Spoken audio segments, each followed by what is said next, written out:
नाजरीन आदाब, मैं हूँ युसरा और आप देख रहे हैं एमएमसी न्यूज़ इंडिया। नाजरीन, अगर आपने अभी तक हमारे चैनल को सब्सक्राइब नहीं किया तो आज ही हमारे चैनल को सब्सक्राइब करें ताकि आप सच्ची और अच्छी खबरें सबसे पहले देख सकें। नाजरीन, हमारे साथ बात करने के लिए मौजूद हैं डॉक्टर मुमताज़ आलम रिजवी साहब। नाजरीन, आज हम उनसे बात करेंगे ईरान में जो चेबहार प्रोजेक्ट है, रेल प्रोजेक्ट है, वो ख़त्म कर दिया गया है। इसकी क्या वजह हो सकती है, इस पर हम कुछ ख़ास बातचीत करेंगे। मुमताज़ साहब, माइनॉरिटी मीडिया सेंटर में आपका बहुत बहुत खैर मकदम है। जी शुक्रिया। मुमताज़ साहब, ईरान में जो चेबहार रेल प्रोजेक्ट है, इसको जो ख़त्म कर दिया गया है, इसकी क्या वजह हो सकती है, इस बारे में आप क्या कहेंगे?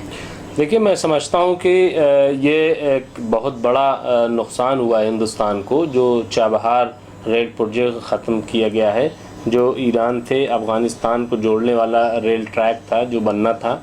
और जब 2016 में वज़ीर आज़म नरेंद्र मोदी यहाँ से ईरान गए थे, उस वक्त अफ़गानिस्तान, हिंदुस्तान और ये सब मिल करके एक मुआहदा हुआ था और उसमें ये पूरा तय हुआ था कि ये प्रोजेक्ट शुरू होगा और इसमें हिंदुस्तान का बड़ा कंट्रीब्यूशन था। तो 4 साल बाद ये मुआहदा ख़त्म हो गया है, जिसकी आज बड़ी चर्चा है और मैं समझता हूँ कि ये एक बड़ा नुकसान है, क्योंकि हिंदुस्तान के साथ मुआहदा उस वक्त ये ख़त्म हो रहा है कि जब ईरान चीन से बहुत करीब हो रहा है और इस वक्त हिंदुस्तान और चीन आमने सामने हैं। तो ऐसे में ये प्रोजेक्ट का ख़त्म होना यकीनन एक बहुत ही अफसोसनाक है और जाहिर सी बात है कि ये अगर प्रोजेक्ट होता तो और ये शुरू हो जाता अगर, क्योंकि 4 साल का वक्त गुजर गया और ईरान यही कह रहा है कि दरअसल बहुत ताख़ीर की गई, हमने बहुत वेट किया, बहुत इंतज़ार किया, लेकिन जब ये शुरू नहीं हो सका तो उसकी वजह से हमें ये मुआहदा ख़त्म करना पड़ रहा है। तो ये बिल्कुल सही है और हम लोगों ने भी इस पर काफ़ी ख़बरें की थी और जिस वक्त ये मुआहदा हुआ था हम लोगों ने एक तरीके से बड़ी खुशी का इजहार किया था और ये कोशिश थी कि हिंद ईरान के दरमियान रिश्ते मज़बूत हो गए।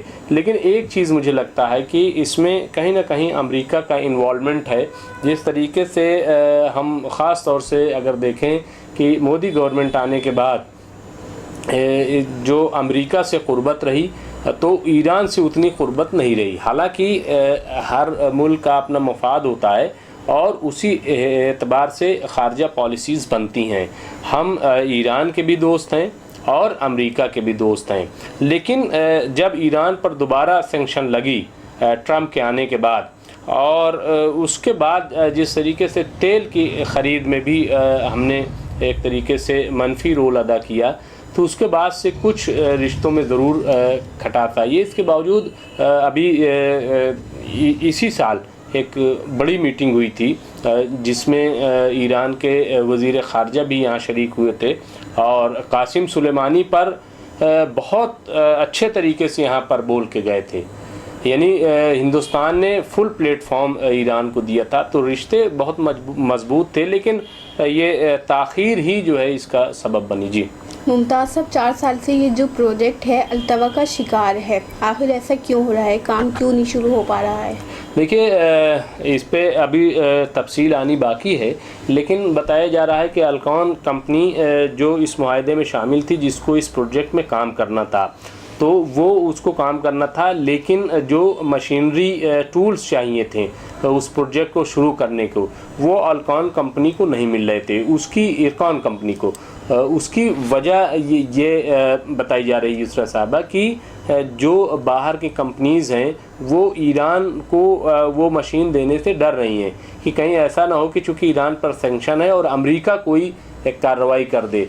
तो ये सारी जो ताख़ीर है वो यही है। ये हिंदुस्तान की तरफ से भी अब ये बात आने लगी है कि दरअसल हिंदुस्तान तो चाहता था कि जल्द अज जल्द प्रोजेक्ट शुरू हो, लेकिन वो जो चेबहार के लिए जो टूल्स चाहिए थे, जो मशीनरी चाहिए थी, वो नहीं मिल पा रही थी इरकॉन कंपनी को, जो हिंदुस्तान में रेल कंपनी का पूरा काम देखती है। तो इस वजह से ये ताख़ीर हुई है। तो मैं समझता हूँ कि अब हमें देखना पड़ेगा कि कैसे मामलात जो हैं वो बन सकते हैं। लेकिन फ़िलहाल ये है कि ईरान ने ये रिश्ते तोड़ दिए और $400 बिलियन जो है वो लगाने की बात कही है।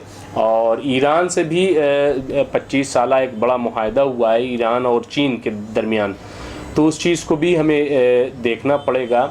और जो एक ताकत खड़ी हो रही है यहाँ मशरिक़ में ख़ास तौर से, उस पर भी हमें नज़र रखनी पड़ेगी, ख्वाह वो रूस हो, चाइना हो, टर्की हो, ईरान हो या और इस किस्म के जो और ममालिक हैं, तो उनको भी हमें साधना पड़ेगा, देखना पड़ेगा और तमाम चीज़ों को समझना पड़ेगा, क्योंकि बज़ाहिर तो ये एक प्रोजेक्ट है, लेकिन इसके पीछे एक बड़ी कहानी हो सकती है। जी मुमताज़ साहब, क्या इस मुआहदे के ख़त्म होने से हिंद और ईरान के जो रिश्ते हैं उस पर कोई फ़र्क पड़ेगा?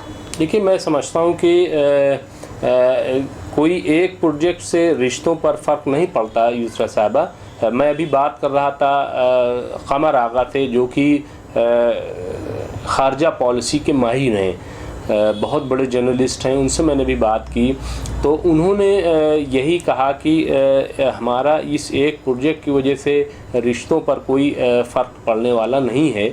हमारी तहज़ीब व सक़ाफ़त जो है वो बहुत क़दीम है और हमारे बहुत सारे और मामलात हैं, एजुकेशन से हमारे रिश्ते हैं और बहुत सारे हैं, तो इसलिए एक प्रोजेक्ट की बुनियाद पर ये रिश्ते ख़त्म नहीं होंगे।